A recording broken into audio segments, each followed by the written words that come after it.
On n'a rien à cacher, un podcast du collectif Rescapé. Bonjour Valentin. Bonjour Hélène. Alors tout d'abord, un immense merci d'avoir répondu favorablement à notre invitation pour répondre à mes questions dans le cadre de ce podcast. On n'a rien à cacher. Et justement, Valentin, si vous êtes notre invité aujourd'hui, c'est parce que vous avez travaillé dans un milieu où beaucoup de choses sont cachées du grand public.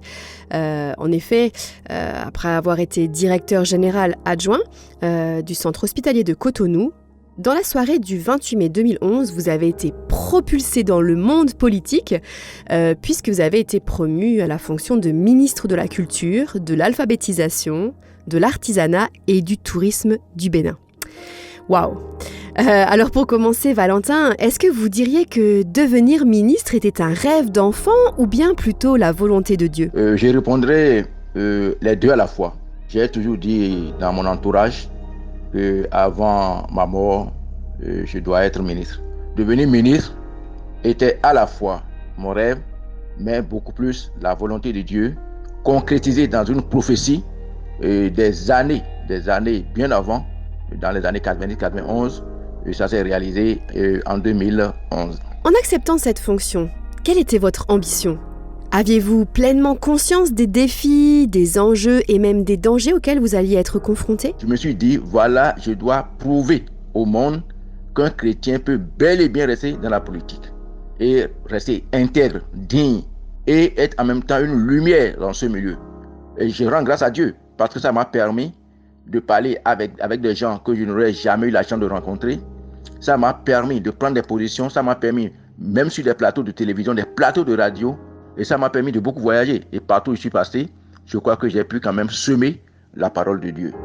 Mais vous savez que c'est le gouvernement qui définit la politique nationale dans un pays. Donc vous ne pouvez pas quand même décider du sort d'un pays sans vous dire que vous devez être quand même sujet à des critiques, à des attaques. Donc c'est une évidence. Si vous n'êtes pas prêt à affronter ces choses, inutile donc de vous engager en milieu politique. Alors bien sûr, j'imagine que ce soir-là, votre nomination a été un sujet de joie pour toute votre famille et pour vos amis les plus proches. Mais très vite, vous vous êtes rendu compte que vous n'étiez pas le bienvenu pour tout le monde. Pouvez-vous nous expliquer pour quelles raisons? Bon, je n'étais pas vraiment bienvenu dans le milieu parce que le premier poste que j'ai occupé, c'était le ministère de la Culture. Et vous savez, le Bénin est connu pour être un pays de vaudou. Donc les dignitaires vaudou, dès le premier jour de passation de service, ont affiché clairement que je ne suis pas bienvenu. Quand on parle de culture, globalement chez nous, les gens pensent déjà au vaudou et autres. Et n'étant pas vaudouisant, les gens se disent que je ne peux pas faire leur affaire. J'ai eu à faire face également à des questions donc, de régionalisme. Parce que là où je réside, ce n'est pas mon milieu de naissance. Donc certains estiment que je suis venu prendre la place qui était destinée aux autochtones. Donc ça a été tout un tas de problèmes. Alors si j'ai bien compris, le fait que vous soyez chrétien évangélique n'était pas vu d'un très bon œil. Avez-vous reçu des menaces de leur part ou d'autres personnes? Les menaces, oui, j'en ai eu suffisamment. Vous savez, il n'est pas rare de recevoir des coups de fil pendant que j'étais déjà directeur général adjoint du CNHU parce que j'ai engagé aux côtés de mon directeur beaucoup de réformes. On m'appelle et on prononce des paroles incantatoires. Et je prends mon temps, j'écoute bien. Et je demande à la personne, est-ce que tu as fini? Et je dis, écoutez, vous savez, vous ne pouvez pas me tuer parce que moi, je suis en 4e position. Avant de m'atteindre, il faut atteindre Dieu le Père, Dieu le Fils, Dieu le Saint-Esprit. Et moi, je suis en 4e position. Et comme vous ne pouvez pas atteindre Dieu le Père, Dieu le Fils, Dieu le Saint-Esprit, vous ne pourrez jamais m'atteindre. Alors Valentin, pour le commun des mortels, lorsqu'on parle du monde politique, on pense souvent qu'on ne nous dit pas tout. Qu'il y a des tas de secrets d'État, des dessous de table, des compromis, etc. Est-ce que c'est vrai? Est-ce que ce monde est véritablement rempli de loups, comme on peut se l'imaginer? Il y a effectivement des secrets d'État qu'on ne peut pas révéler. Bien qu'étant hors du gouvernement, je suis tenu toujours par certains secrets.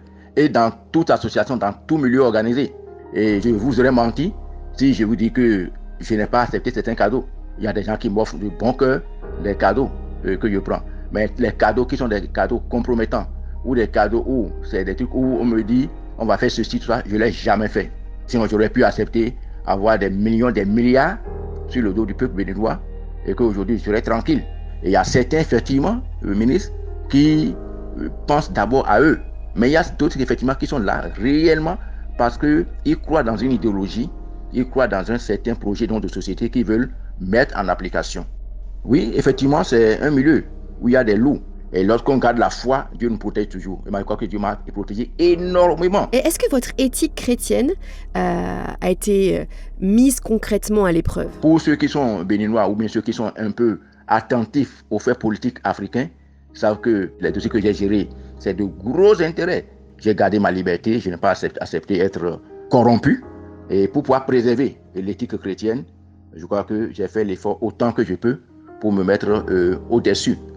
Mais il faut avouer qu'en tant que membre d'un gouvernement, il arrive que vous êtes obligé d'adhérer à certaines décisions parce que c'est une décision de groupe.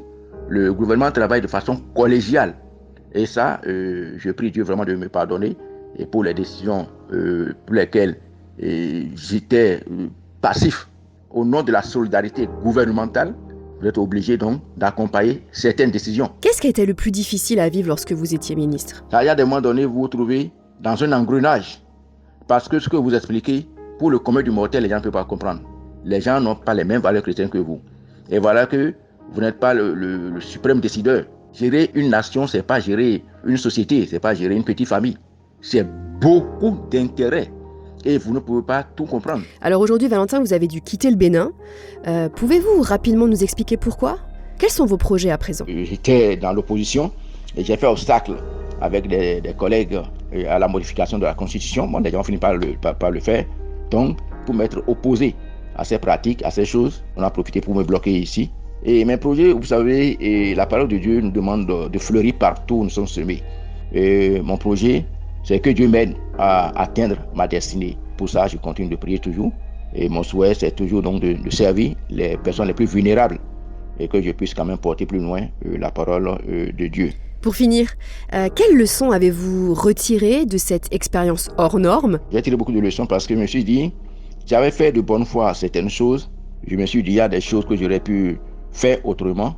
Et cette première expérience au gouvernement, à l'Assemblée, un peu partout, ça m'a permis également de connaître davantage le milieu politique, de connaître davantage les pièges qu'il y a dans le milieu politique.